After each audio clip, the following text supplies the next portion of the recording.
Assalamualaikum warahmatullahi wabarakatuh. Kembali lagi di channel Berita Mistis. Untuk kisah kali ini masih ada sebuah cerita dari tulisannya Lentera Merah. Dan untuk kisah yang akan saya bawakan kali ini, sebuah kisah yang berjudul Pesugihan Ular Putih. Dan sebelum kita lanjut ke ceritanya, tekan dulu tombol like video ini dan jangan lupa tekan juga tombol subscribe channel ini. Nyalakan juga lonceng notifikasinya agar tidak ketinggalan cerita-cerita lainnya. Dan buat teman-teman yang punya pengalaman horor dan pengen dibawakan di channel ini, nanti teman-teman bisa hubungi kontak admin kami yang ada di kolom deskripsi. Dan seperti apa untuk kisah kali ini, langsung saja kita masuk ke ceritanya.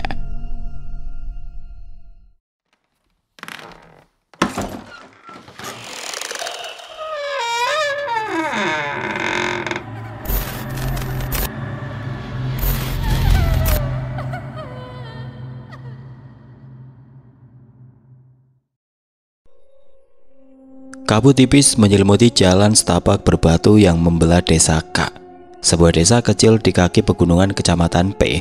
Jam dinding di rumah-rumah penduduk masih menunjukkan pukul 3 dini hari. Namun suara ketukan lesu dari kentongan pos ronda sudah terdengar samar. "Ronda malam, Pak Hartono," sapa Pak Raji, seorang laki-laki tua renta dengan sarung menggantung setinggi betis. Hartono tidak menjawab, dia hanya mengangguk kecil. Sorot matanya kosong, wajahnya pucat tertutup sinar bulan yang menggantung rendah. Hartono memanggul sebuah karung goni di bahu kirinya, karung yang meneteskan cairan hitam pekat, yang baunya anyir amis menusuk. Tidak ada yang berani bertanya. Sementara itu di belakangnya Umi Kulsum, istri Hartono, berjalan pelan dengan tatapan lurus, mulutnya kumat kamit. Tangannya menggenggam kendi kecil dari tanah liat, diisi cairan keruh yang menggelumbung seperti air mendidih. "Ini malam ke-7, Mas," bisik Umi Kulsum, nyaris tidak terdengar. "Kalau gagal lagi kita..." Hartono mengangkat tangan menyuruh istrinya diam. "Sudah, jangan bicara, kita sudah terlalu jauh," desis Hartono tidak ingin ada yang mendengar. Mereka menyusuri jalan setapak yang berkabut tebal menuju hutan kecil di ujung desa. Mereka terus saja berjalan dan berhenti di balik rimbunan bambu tua yang berdiri di sebuah sumur tua. Sumur tersebut tidak terpakai, berlumut, penuh sarang laba-laba. Akan tetapi malam ini di bawah sinar bulan purnama, sumur itu seperti bernapas. Angin seakan berhenti, waktu berhenti dan langit memucat. Hartono dengan gerakan pelan penuh hati-hati membuka karung. Isinya seekor anak kambing hitam dengan mata terbalik, kakinya patah. Mulutnya terbungkam kain merah, ia melemparkannya ke dalam sumur. Biur. Seketika dari dasar sumur terdengar desisan panjang, menyeret sesuatu dan air pun tumpah keluar. Umi Kulsum gemetar, ia membuka kendi, menuangkan cairan keruh ke tanah di sekeliling sumur. Seketika uap hitam muncul, mengepul seperti kabut yang lahir dari dunia lain. Lalu suara aneh itu datang. "3 sudah, 4 lagi. Darah baru, daging segar, jiwa yang dekat." Suara itu berat tapi membuat bulu kuduk merinding. Umi Kulsum mundur, tubuhnya bergetar goyah. Hartono menggenggam tangan istrinya erat, seakan menguatkan wanita tersebut agar tidak limbung. "Kita butuh uang, kita harus jadi terpandang, gak ada jalan lain, kau tahu itu," bisik Hartono penuh tekad. Umi Kulsum menyeka keringatnya, dia menatap nanar ke arah sang suami. "Bukan itu yang kutakutkan, Mas. Tapi kalau dia minta tumbal lagi dari keluarga, dari sahabat..." Umi Kulsum menghentikan ucapannya. Sementara itu Hartono menatap sumur, nafasnya memburu. "Biarlah, kita sudah buat perjanjian. Kita beri saja siapapun yang dekat. Aku tidak peduli, yang penting kita kaya raya dan tidak diremehkan orang," jawab Hartono kali ini tanpa ekspresi, sebelah tangannya mengepal. Keesokan paginya desa K digegerkan oleh kabar kematian Pak Karno. Dia adalah tetangga paling dekat Hartono. Pak Karno ditemukan kaku di kursi bambunya dengan kondisi mata melotot, mulut berbuih, tidak ada luka, tidak ada darah dan juga tidak terindikasi bau-bau racun. Namun lidahnya terjulur panjang seperti dicekik dan wajahnya membiru seperti dibunuh, tapi tidak ada tanda-tanda dibunuh. "Ini korban kelima dalam setahun," desis Pak Lurah dengan wajah kecut. "Dan semuanya orang yang dekat dengan Hartono," lanjut Pak Lurah lagi. "Cuma kebetulan, Pak.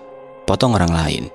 Pak Hartono itu dermawan, dia bangun musola, bantu orang miskin. Kita tidak boleh asal tuduh, yang ada namanya fitnah. Bela orang tersebut yang tidak pernah melihat keburukan Hartono. Tapi mereka semua mati dengan cara yang sama, mendadak, menyeramkan, tanpa sebab. Pak Lurah mengelus dagunya. Dan anehnya, rumah Hartono makin besar. Tokonya buka 2 cabang, sawahnya bertambah luas. Lanjut Pak Lurah semakin curiga. Pak Lurah, jelas kalau Pak Hartono kaya, dia akan buka usaha, jadi letak salahnya di mana? Bela laki-laki itu lagi. Pak Lurah terdiam, mencerna ucapan dari Pak Hartono sambil memandang di kejauhan. Yaitu pemandangan sebuah rumah limasan bercat putih gading, berdiri megah di antara rumah-rumah bambu dan papan. Terlalu besar untuk sebuah desa. Saat malam hari tiba, cahaya di bagian belakang rumah Pak Hartono itu menyala sampai subuh. Tidak ada yang tahu apa yang dilakukan di sana, akan tetapi selalu ada bau anyir amis, suara desisan samar, dan kadang erangan seperti tangisan anak kecil. Keesokan harinya dari kejauhan seorang wanita yang mengenakan jarit dan kebaya lusuh berlari. Wanita itu tampak ketakutan, peluh mengalir dari sela-sela pelipisnya. "Mbak Rekso, tolong saya Mbak." Suara jeritan yang datang dari Ibu Lastri, wanita janda yang tinggal tidak jauh dari rumah Hartono. Malam itu dia mengetuk rumah kecil Mbak Rekso dengan nafas ngos-ngosan dan mata sembab. Seorang laki-laki yang tengah duduk sambil bersikir itu bangkit dari duduknya. Dengan kakinya yang sudah tidak sempurna lagi berjalan, dia membuka pintu rumah dari bambu. "Ada apa, Nduk?" tanya Mbak Rekso dengan suara bergetar. Wanita itu ngos-ngosan, dia berusaha menetralkan nafasnya. "Cucu saya Mbah, Dila, dia bilang melihat ular putih di atas genteng rumah kita. Matanya merah, lidahnya bercabang. Dia bilang ular itu membisikkan sesuatu ke telinganya. Sejak itu, Dila diam gak mau makan, gak mau bicara." Aduh, wanita tersebut tampak khawatir. Mbak Rekso menatap perempuan itu dengan penuh tanda tanya. Tangan Mbak Rekso gemetar meraih tongkat tua yang bersandar di dinding. "Desa ini sudah busuk. Terlalu banyak darah ditumpahkan demi emas. Sudah saatnya kuturunkan tirai kebohongan itu." Suara Mbak Rekso bergetar sambil menatap ke arah bambu-bambu yang tumbuh di sebelah rumahnya. Bambu-bambu tersebut berderit seakan menyetujui ucapan Mbak Rekso. Angin berembus kencang. Aroma kemenyan menyeruak ke indera penciuman. Saat malam hari tiba di desa K, seperti bernafas dengan jantung ular. Awan bergerak pelan di langit, semua rumah merapatkan pintu. Lampu dipadamkan, ayam-ayam diam, tidak ada yang berkokok. Tidak ada suara jangkrik, tidak ada suara kodok. Akan tetapi yang terdengar hanya suara-suara aneh dari arah sumur tua. Suara desisan, erangan, bahkan suara tangisan pilu yang menyayat hati. Dan di tengahnya, Hartono berdiri lagi bersama istrinya. Dengan karung baru, kali ini isinya bukan binatang. "Maaf Pak Min, kau terlalu banyak tanya," ujar Hartono kali ini penuh sesal. Hartono mendorong karung ke dalam sumur. Tidak ada suara jeritan, hanya gemericik air bercampur darah dan bisikan yang kembali terdengar. "4 Hartono, 1 lagi, dan harta kamu akan mengalir seperti banjir. Tapi ingat, yang terakhir harus dari keluarga." Suara desisan tersebut. Umi Kulsum menjerit pelan, menutup mulut dengan tangan, matanya membulat seakan memohon agar sang suami menghentikan semuanya. "Mas, jangan anak kita, aku gak mau kehilangan dia," bisik Umi Kulsum dengan wajah memerah dan air mata yang tidak sengaja jatuh. "Kalau bukan dia siapa lagi, Bu? Kau mau aku atau dirimu?" Hartono membalas tajam. Sementara dari balik semak-semak yang rimbun dengan pohon bambu, 2 pasang mata menyaksikan semuanya. Mbak Rekso dan Jalu, seorang pemuda desa yang diam-diam mulai curiga sejak kematian ayahnya bulan lalu. Sang ayah yang dulu membantu Hartono mendirikan gudang dan menjadi buruh Hartono. Namun sang ayah meninggal dengan sangat mengenaskan. Matanya melotot, lidah menjulur dan di lehernya melingkar hitam seperti lilitan. Mulai malam itu dia bersumpah akan mencari tahu. Malam itu Mbak Rekso berdiri di balik pepohonan bambu. Nafasnya ditahan-tahan, matanya tidak berkedip memandang ke arah sumur. Ia menyaksikan dengan mata kepala sendiri bagaimana Hartono, lelaki yang dulu ia beri petua saat masih muda, kini melemparkan tubuh seseorang ke dalam sumur. Namun kali ini bukan lagi kambing atau ayam. "Itu manusia," bisik Jalu. Mbak Rekso memberikan isyarat agar Jalu tidak banyak bicara. Dan orang itu adalah Pak Min, orang yang hanya beberapa hari lalu meminjam cangkul dari Hartono dan mungkin terlalu ramah saat bertanya soal tanah barunya. Gigi Mbak Rekso bergemelutuk, akan tetapi itu bukan karena takut, melainkan marah. Terlalu lama dia diam, terlalu lama ia menjadi saksi tanpa suara di desa ini. "Satu lagi dari keluarga," bisik suara dari dalam sumur. Samar, dalam tapi sangat jelas, seperti mendesis di telinga. Mbak Rekso mundur pelan, memberi isyarat kepada Jalu untuk ikut. Pemuda itu menahan amarahnya, tubuhnya bergetar hebat. "Itu Pak Min, beliau guru ngaji anak saya, Mbah.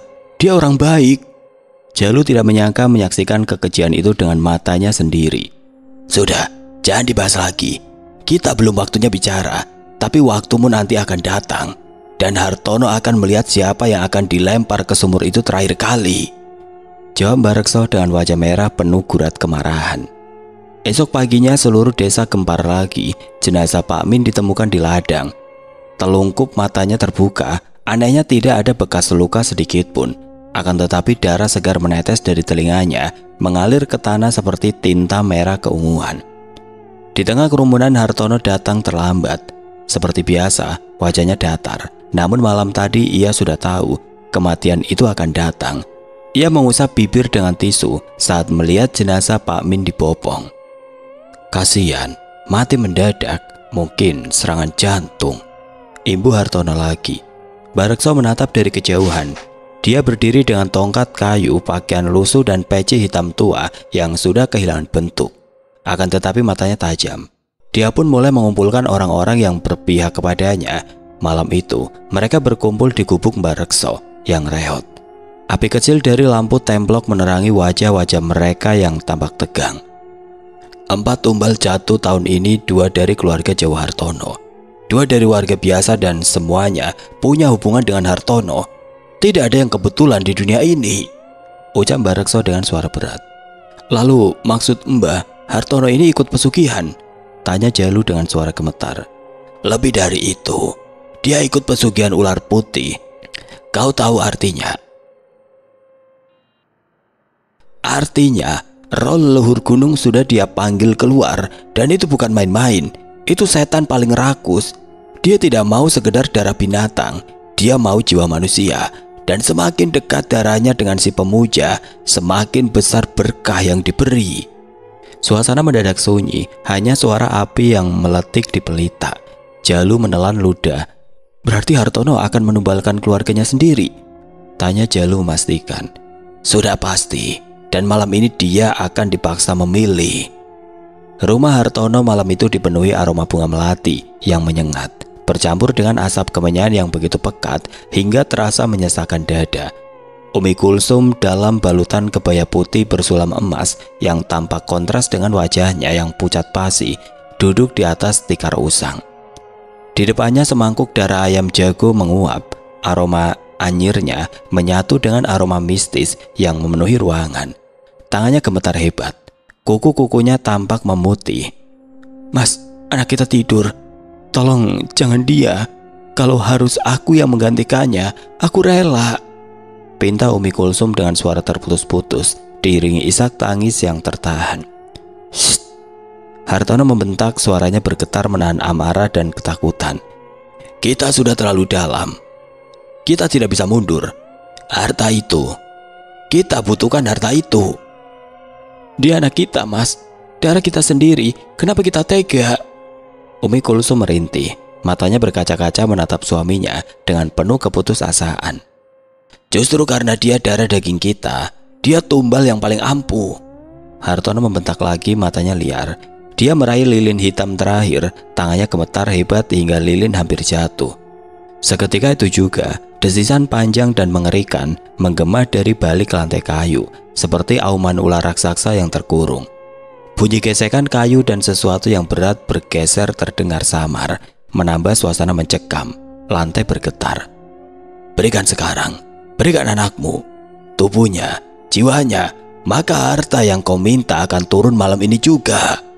Suara serak dan berat itu terdengar semakin dekat, seakan berasal dari dalam tanah itu sendiri.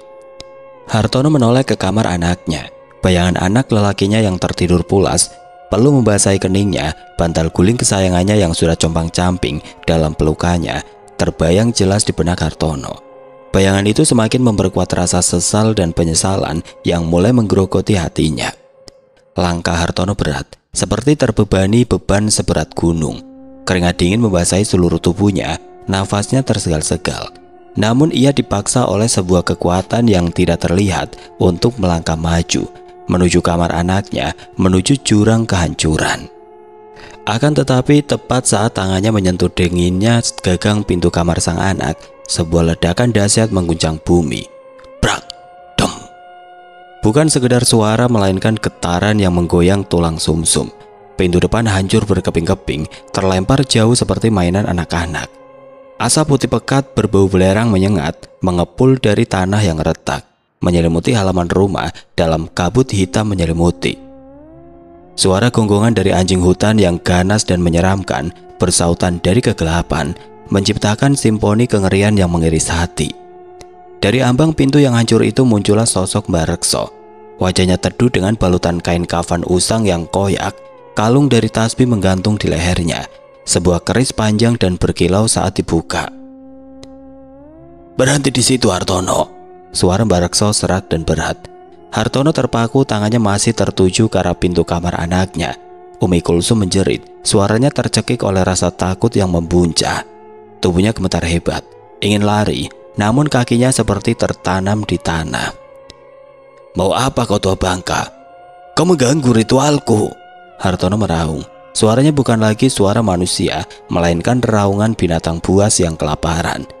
Matanya merah menyala seperti bara api neraka. Lidahnya menjulur panjang, menunjukkan deretan gigi yang tajam dan mengkilap. Wajahnya berubah menjadi mengerikan, seperti topeng kematian yang hidup. "Aku tidak mengganggu, tapi aku membatalkan." Mbak Rekso menancapkan kerisnya ke tanah. Tanah bergetar hebat hingga rumah seakan-akan runtuh. Seketika kegelapan menyelimuti seisi rumah, lilin-lilin padam, asap putih lenyap di telan kegelapan, meninggalkan aroma tanah yang basah dan bau anyir darah. Dari dalam sumur tua di halaman belakang terdengar suara menggelegar, suara amarah yang jauh lebih mengerikan daripada sebelumnya. Suara yang seakan mampu membelah langit dan bumi.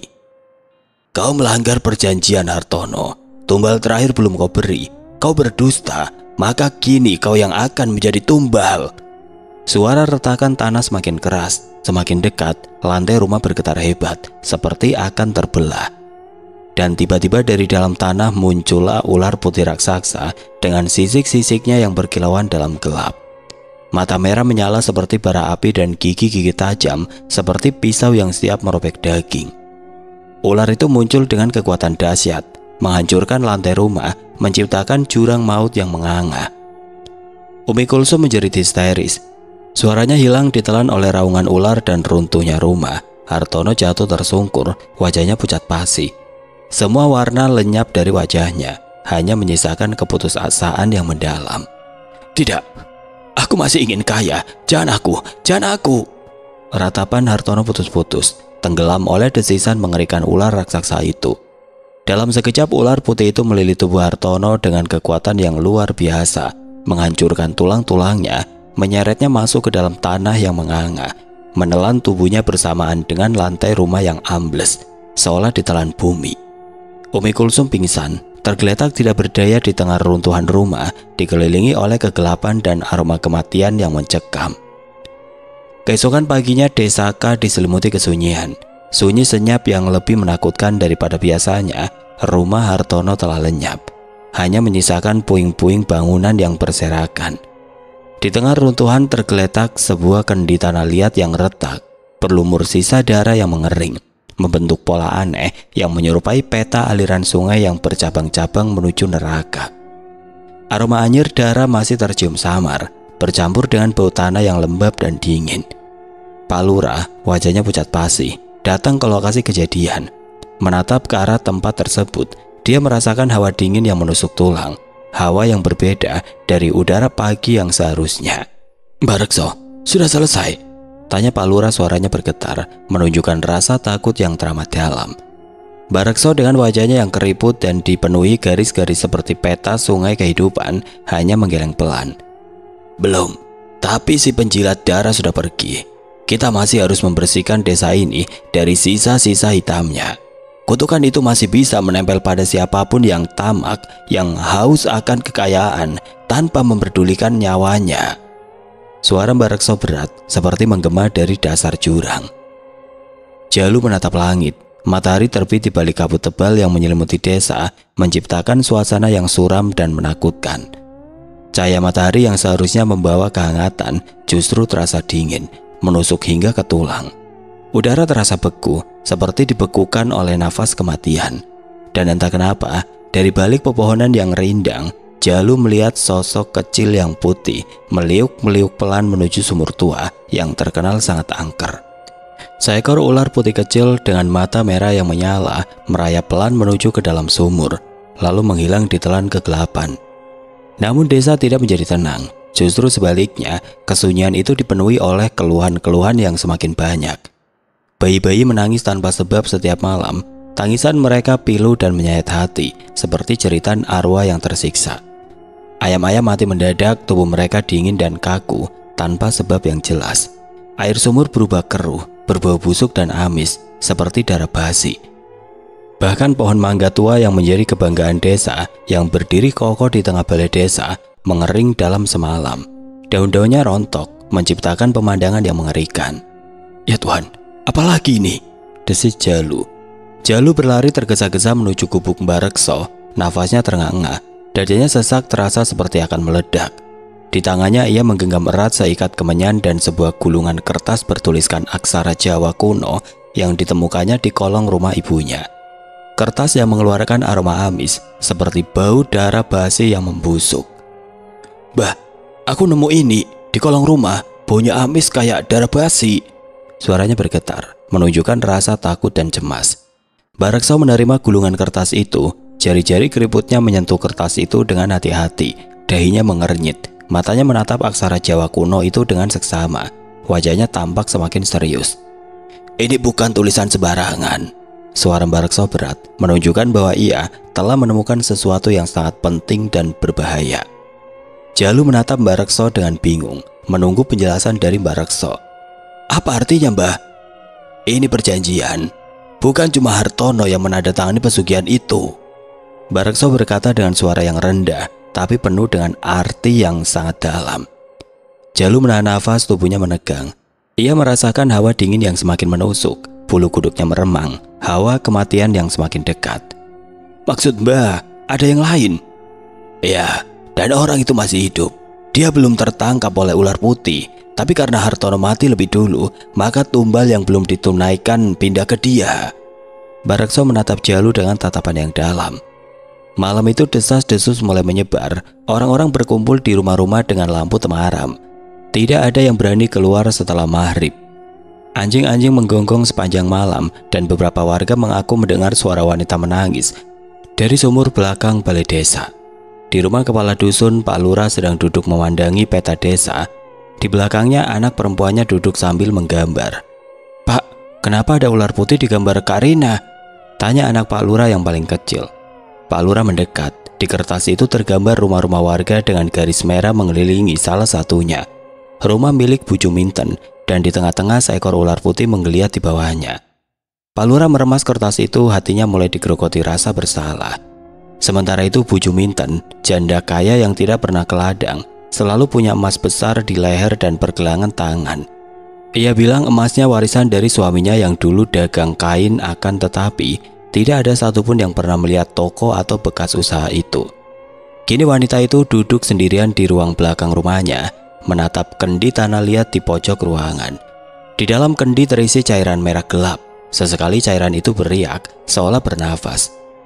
"Juminten, sudah seminggu belum ada tumbal baru," desis suara dari dinding. Bu Juminten meremas jari-jarinya yang gemetar, keringat mulai mengalir dari sela-sela pelipisnya. "Hartono sudah jadi tumbal. Kenapa aku masih dikejar?" tanya Juminten dengan suara bergetar. Karena kau ikut bersumpah. Kau menyaksikan dan aku tidak mengenal apa itu saksi. Kau bagian dari perjanjian. Suara itu semakin mendesis. Cahaya lampu redup berkedip-kedip. Lantai retak perlahan. Suara desis menggema dan tiba-tiba, dar!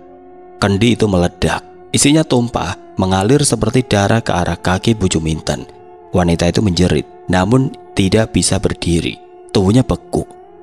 Sementara itu di sisi lain Mbak Rekso sudah bersiap. Ia menaburkan abu dari daun bidara kering di sekeliling rumah tua, membakar kemenyan madu, dan menggantungkan tali anyaman janur di pintu-pintu warga. Jalu membantu, tubuhnya basah oleh keringat. "Mbah, kenapa kita pasang semua ini? Ular putihnya sudah hilang kan?" tanya Jalu heran. "Belum, Jalu.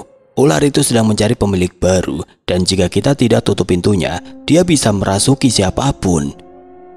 Jalu menelan ludah, akan tetapi belum sempat bertanya lagi, teriakan menggema dari arah rumah Bu Juminten.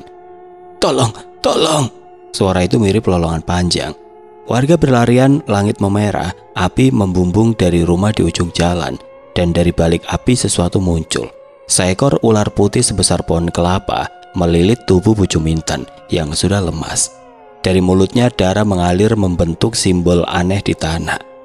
Pak Lurah berteriak, "Rekso, lakukan sesuatu, dia warga kita." Mbak Rekso berdiri di tengah jalan, mengangkat kendi kecil berisi minyak zaitun, lalu melemparkannya ke dalam api. Doa keluar dari mulutnya, namun langit makin gelap. Ular itu mendesis, kepalanya berputar ke arah Rekso. "Aku tidak takut padamu, makhluk gunung. Aku tahu nama aslimu." Ular itu meringis, suaranya berubah jadi suara perempuan. "Jika kau sebut namaku, kau harus menggantikannya. Kau yang jadi tumbal berikutnya." Suara desisan dari ular tersebut. Akan tetapi Mbak Rekso hanya tersenyum. Dia tidak takut sama sekali. "Kalau begitu, aku siap," jawab Mbak Rekso percaya diri. Dan malam itu dengan segenap kekuatan ilmu yang ia miliki, Mbak Rekso menancapkan kerisnya ke tanah. Blem! Api padam seketika. Ular lenyap menjadi kabut putih dan tubuh Bu Juminten mengering seperti mayat ratusan tahun. Keesokan harinya Mbak Rekso ditemukan tidak sadarkan diri di gubuknya. Tubuhnya lemah, rambutnya memutih. Pak Lurah, Jalu, dan warga berdiri mengelilinginya. "Apakah Mbak Rekso tidak apa-apa?" tanya Jalu. Mbak Rekso membuka mata perlahan, senyumnya samar. "Belum selesai. Ular putih tidak akan benar-benar mati. Dia hanya tidur dan setiap kali manusia tamak muncul, dia akan bangkit lagi," lirik Mbak Rekso. Beberapa hari kemudian dari kejauhan di luar desa di balik pohon jati tua, seorang lelaki berpakaian rapi sedang memandangi kejadian desa tersebut. Ia menggenggam liontin berbentuk ular melingkar di tangannya. "Menarik," gumam laki-laki tersebut. "Pesugihan ini belum tamat. Mungkin sudah saatnya pindah ke kota," sambungnya lagi. Laki-laki itu kini melangkah pergi. Dia berjalan ke arah timur. Surabaya 3 bulan setelah kebakaran rumah Bu Juminten. Langit kota kelabu, gedung-gedung menjulang dengan kaca berkilau. Jalanan tampak padat dan lampu-lampu terang sepanjang jalan. Akan tetapi di balik gemerlap itu ada lorong-lorong gelap yang menyimpan aroma lembab dan pekat. Aroma darah dan sebuah perjanjian. Seorang lelaki berdasi berdiri di balkon lantai 12 sebuah apartemen mewah. Tangannya menggenggam liontin berbentuk ular melingkar, matanya tajam, mengamati jalan di bawah seolah menimbang siapa yang cukup lemah untuk dijadikan korban pertama. Namanya Arta Wijaya, pria muda, pemilik startup digital yang tiba-tiba melejit dalam 6 bulan terakhir. Padahal sebelumnya Arta hanyalah pegawai biasa, gaji pas-pasan, tinggal di kos sempit dan sering makan mie instan dan nasi basi. Namun kini berubah 180 derajat. Mobilnya Alphard, jam tangan Rolex, rekeningnya miliaran. Dan di dalam apartemen itu di kamar paling belakang tersembunyi peti kayu jati tua. Di dalamnya seekor ular putih sepanjang 1 meter tidur menggulung, nafasnya pelan, tubuhnya dilapisi sisik yang memantulkan cahaya seperti mutiara.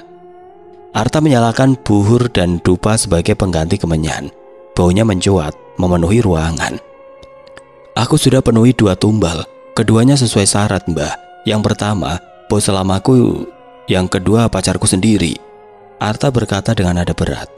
Ular itu mendesis pelan, matanya yang semula tertutup kini terbuka, merah seperti bara api. Tumbal ketiga harus darah gadis yang masih perawan, desis ular tersebut. Arta mengerutkan dahi. Maksudnya darah perawan? Di mana aku harus mencarinya? Tanya Arta. Atau adikmu, bukannya dia masih gadis dan ranum? Jawab ular itu lagi. Arta terdiam lama. Tangannya gemetar, ingatannya melayang pada Dina, adik perempuannya, mahasiswa semester akhir yang sering datang membawakannya makanan buatan sendiri. Arta meremas liontin itu. Kalau aku tolak, bagaimana? Kekayaanmu habis dan nyawamu jadi tumbal penutup.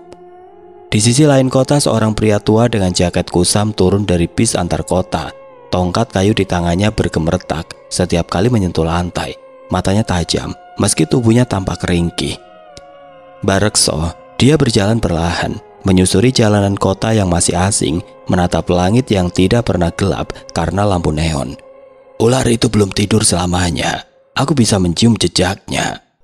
Barekso membuka map lusuh dari sakunya. Di dalamnya potret-potret korban yang mati mendadak. Seorang CEO muda jatuh dari balkon. Seorang wanita mati tersetrum di bak mandi. Seorang balita kejang hingga mati meski dokter tidak menemukan sebabnya. Semuanya punya satu kesamaan. Di dekat jasad mereka selalu ada sisik putih. Sementara itu Dina baru keluar dari kampus ketika Arta menjemputnya. Ayah adikku sayang, aku kangen, ucap Arta sambil membuka pintu mobil. Dina tertawa. Tiap minggu kau bilang begitu. Mereka makan malam bersama di restoran mewah. Arta menatap adiknya lama, seolah ingin mengukir wajah itu dalam memorinya. Dina, kau masih sayang aku? Tanya Arta. Dina tertawa. Kau kakakku bodoh, tentu saja. Arta menggenggam tangannya erat, terlalu erat sampai Dina mengernyit. Kau kenapa bang? Tanya Dina heran. Kalau aku bilang aku harus memilih antara kau atau hidupku sendiri, kau bakal marah? Tanya Arta dengan tatapan kosong. Apaan sih? Dina kesal dengan pertanyaan aneh itu. Akan tetapi sebelum Dina sempat menjawab lebih lanjut, lampu restoran tiba-tiba padam. Gelap total. Suara kursi bergeser, pengunjung seketika ramai. Dari arah dapur muncul suara desis. Dan di langit-langit restoran, sosok ular putih menjulur perlahan. Rekso yang sudah merasakan kehadiran ular putih diyakini sudah berdiri di luar restoran. Dia membaca mantranya dalam hati, lalu menaburkan serbuk dari tulang ayam kampung ke arah pintu. Kau pikir kau bisa sembunyi di balik bangunan tinggi, ular? Ini kota manusia, tapi tanahnya tetap tanah Jawa. Aku masih bisa mencium bau darahmu. Ular itu meringkuk, tubuhnya bergoyang dan melepaskan suara memekakan telinga. Pengunjung mulai pingsan satu persatu. Arta berdiri, tubuhnya gemetar, menatap makhluk itu. Ambil aku, teriak Arta. Biar adikku pergi. Tapi ular hanya tertawa. Terlambat. Dari sudut ruangan Rekso menancapkan paku keramat ke ubin. Dar, ledakan cahaya putih memenuhi restoran. Ular itu menjerit, menggelepar lalu menghilang dalam kabut seperti malam di desa Kadulu. Saat asap menghilang, semua orang pingsan kecuali Arta dan Dina. Arta memandang Rekso yang berdiri tegak di dekat pintu. Wajahnya terlindung bayangan lampu rusak. Kau siapa? Rekso tidak menjawab. Ia hanya mendekat pelan, menatap Arta dalam-dalam. Anak muda, kau sudah mewarisi dosa, tapi belum terlambat untuk menebusnya kalau kau berani. Suara Rekso berat. Arta jatuh berlutut. Air matanya jatuh di kaki adiknya. Aku hanya bosan hidup miskin. Aku ingin dihormati. Aku lelah terus dihina. Rekso meletakkan tongkatnya, lalu menunjuk liontin ular putih yang tergantung di leher Arta. Patahkan ini sekarang. Kalau tidak, arwah tumbalmu akan menjemputmu malam ini. Malam itu di kamar apartemen Arta terdengar suara kaca pecah. Liontin itu dibanting hingga hancur. Di dalam peti, ular putih itu meringis. Tubuhnya mulai membusuk, dan sesaat sebelum lenyap, dia berbisik lirih. Akan ada manusia lain yang lebih tamak darimu. Dan di luar kota, jauh di antara hutan industri dan tambang, seorang pejabat desa sedang menandatangani dokumen di atas batu. Seekor ular putih kecil mengintip dari balik ketiaknya. Kantor wilayah agraria Provinsi Jawa Timur, gedung bercat putih yang menjulang setengah tua, berlantai 4, penuh jendela besar dan bau dokumen lama. Di ruangan kerja Direktur Tata Guna Lahan, seorang pria parubaya sedang mengelap tangannya dengan tisu basah. Tangannya masih berlumur darah segar, bukan dari manusia, melainkan seekor ayam cemani yang baru saja disembeli di dalam laci mejanya. Ia bernama Surya Daryono. Wajahnya bersih, perawakannya tegap, akan tetapi di balik matanya yang sipit dan sering tersenyum itu tersembunyi rahasia besar. Surya menyalakan monitor rahasia di balik lukisan peta tanah, terpampang data digital peta puluhan desa, termasuk desa K dan puluhan tanah adat yang sedang diproses untuk dijadikan lahan investasi asing. Dari speaker kecil terdengar suara perempuan tua, serak dan panjang. Tumbal bulan ini belum cukup. Satu desa tidak akan menutup perjanjian besar kita, Surya. Surya menghela nafas. Aku sudah ambil lahan 2 pesantren dan 3 sawah rakyat. Orang-orang itu kini jadi pengangguran dan gila. Bukankah itu cukup untukmu? Bukan soal jumlah, tapi kualitas. Darah harus panas, jiwa harus penuh harapan sebelum dihancurkan. Surya menutup mata. Keringat dingin menetes di pelipisnya. Ia tahu artinya ia harus memberikan orang yang masih punya masa depan cerah. Seseorang yang masih percaya hidupnya akan berubah lebih baik. Sejenak ia membuka daftar nama proyek penggusuran. Satu nama mencuat, Pondok Pesantren Al-Hikmah, yang memiliki sekolah gratis dan rumah singgah untuk anak-anak yatim. Kalau begitu yang ini saja. Sementara itu Mbak Rekso duduk di ruang kecil milik wartawan investigasi muda bernama Alia Darmawan, usia 29, rambut diikat kencang dan tatapan tajam seperti silet. Ruangannya penuh map, foto-foto korban, artikel korupsi dan clipping kejadian aneh. Rekso menatap selembar foto. Seseorang ditemukan mati dengan tanah liat memenuhi rongga mulut dan hidungnya. Kasus di Rembang, di proyek jalan tol baru, kata Alia. Mayatnya ditemukan 2 hari setelah demo warga digusur paksa. Dia tumbal, gumam Rekso. Tapi bukan tumbal biasa. Ini bentuk perjanjian berlapis, sistemik. Alia mengangkat alis. Tumbal, maksud Mbak ada hubungannya dengan pesugihan? Rekso mengangguk. Ia menaruh segel bambu kecil di atas meja. Ada jaringan. Sudah lama mereka menyebut dirinya lingkar ular, berisi pejabat, konglomerat, hingga pemuka agama palsu. Tiap cabang berkekuasaan ada ularnya. Mereka tidak hanya haus darah, tetapi juga tidak ingin negara ini punya rakyat yang berani menolak. Alia duduk, nafasnya bergetar. Berarti mereka yang menjatuhkan harga tanah, membuat warga menderita dan menciptakan konflik horizontal itu bukan kebijakan ekonomi, tapi ritual. Rekso menatap mata Alia tajam. Pesugihan dengan skala nasional. Di sebuah rumah dinas gubernur, malam itu rapat tertutup berlangsung. 4 orang duduk di meja bundar, semua memakai jubah putih. Di tengah meja terdapat sebuah mangkuk tanah berisi darah ayam cemani, kemenyan, bunga 7 rupa dan sepucuk surat berisi nama-nama anak muda yang akan diterima sebagai CPNS bulan depan. Satu nama dilingkari merah, Alia Darmawan. Wartawan ini mulai menggali hal yang tidak seharusnya diketahui. Ucap salah satu dari mereka. Kita perlu membuatnya gila, seperti yang kita lakukan pada LSM yang sok moral dulu itu. Setuju, bisik pria berkacamata. Tapi gunakan metode halus, kirim penglihatan, kabut, aroma mayat, ular kecil di kasurnya, biar pelan-pelan hilang akal. Semua mengangguk dan di langit-langit ruangan itu seekor ular putih melingkar, memandangi mereka dengan mata kosong yang membara. Malam berikutnya Alia terbangun oleh suara riak air. Padahal dia tidak punya akuarium. Alia turun dari ranjang, langkahnya berat. Seketika bulu kuduk Alia meremang. Dia seolah melihat bayangan yang menghilang. Tiba-tiba saja telinganya mendengar suara bisikan. Kau menggali tanah yang bukan milikmu. Lampu kamar mati. Di bawah meja, seekor ular putih kecil sedang menjulur lidahnya. Lalu perlahan dari dinding kamar muncul bayangan tubuh-tubuh warga miskin yang pernah diwawancarai, kini berdiri pucat, mengalirkan darah dari mata mereka. Tidak, Alia menjerit. Di waktu yang sama di desa K yang kini tenang, tinggal seseorang anak kecil berdiri. Dia melihat jauh ke hutan. Samar-samar tampak ular besar bermahkota emas merayap perlahan. Di atas kepalanya berdiri sosok wanita tua bergaun serba putih. Waktunya kita pindah ke ibu kota. Manusia-manusia kota lebih rakus dan lebih mudah dijanjikan mimpi. Jakarta 2 bulan kemudian, langit mendung, udara panas seperti sesak dalam dada. Kota tidak lagi berdetak, hanya deru kendaraan yang lewat tanpa arah dan mata-mata kosong dari orang-orang yang seperti tidak lagi punya kendali atas dirinya.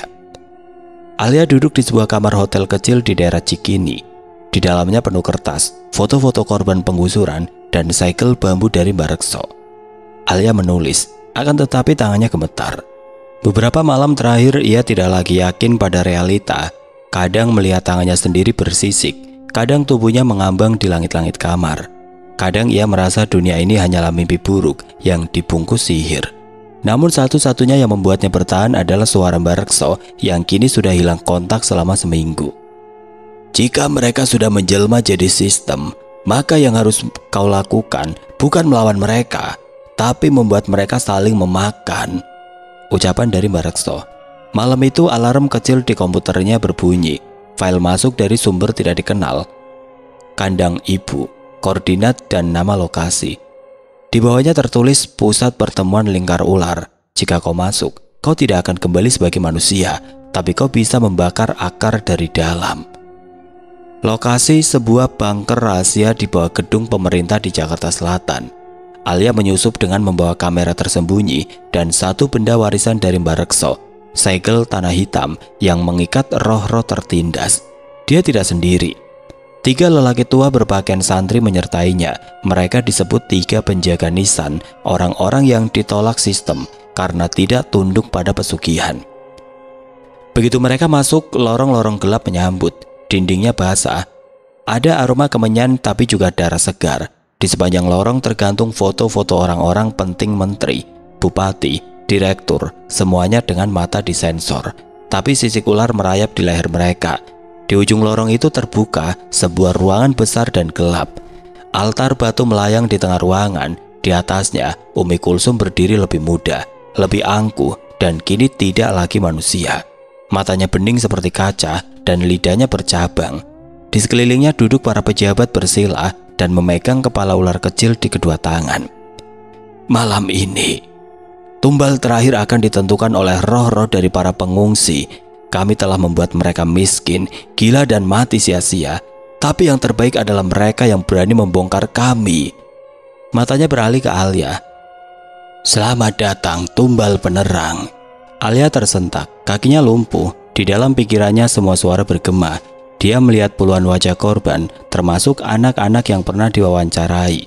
Semuanya berdarah, semuanya menggigit lidah masing-masing. Tiba-tiba segel tanah di kantongnya bergetar sendiri. 3 penjaga nisan mulai membaca doa dalam bahasa yang nyaris punah. Tanah berguncang. Altar batu retak. Para pejabat mulai menjerit, mata mereka meleleh. Ular-ular menggeliat keluar dari perut mereka, membentuk siluet ular ratu sebesar ruangan itu. Umi Kulsum merangkak ke dinding. Tubuhnya memanjang hingga 5 meter. Lidahnya menjerat Alia. Kau akan jadi pengganti kami. Tubuhmu sempurna, jiwamu penuh dendam. Alia tersenyum, nafasnya berat. Akan tetapi ia membisikkan satu kalimat. Aku tidak datang untuk menggantikan kalian. Aku datang membawa tanah yang kalian rampas. Alia melemparkan segel ke tengah ruangan. Dalam sekejap semua roh korban muncul, ratusan mungkin ribuan. Mereka berbisik, menangis dan marah. Ratu ular menjerit, tubuh para pemuja meledak satu persatu. Tanah retak seperti kaca. Bau darah bercampur kemenyan dan belatung berterbangan di udara. Satu demi satu bangunan runtuh. Mbak Rekso muncul di antara kabut. Separuh tubuhnya sudah tidak bernyawa. Bakar akar. Jangan sisakan kepercayaan. Alia melempar kamera ke udara, tepat sebelum segalanya meledak dan berubah menjadi hitam. Beberapa bulan kemudian pemerintah Indonesia diguncang oleh kebocoran data dan video ritual pemujaan. Ratusan tokoh publik hilang. Sebagian mati secara misterius, sebagian bunuh diri. Laporan investigasi tanah yang direnggut viral di mana-mana, namun dibungkam dan diblokir cepat. Alia tidak pernah ditemukan lagi. Namun setiap malam Jumat orang-orang di sekitar kawasan tanah bekas gedung pemerintahan itu kadang melihat seorang perempuan berjalan membawa kamera rusak dan segel tanah di lehernya. Ia berdiri diam, memandangi jalanan menunggu ular lain keluar. Oke teman-teman, sekian untuk kisah kali ini. Bagaimana menurut kalian tentang kisah ini? Tulis komentar kalian di kolom komentar. Dan buat teman-teman yang baru bergabung, jangan lupa untuk like, komen, share, serta subscribe channel ini. Dan jangan lupa nyalakan juga lonceng notifikasinya agar tidak ketinggalan cerita-cerita lainnya. Dan akhir kata, wassalamualaikum warahmatullahi wabarakatuh.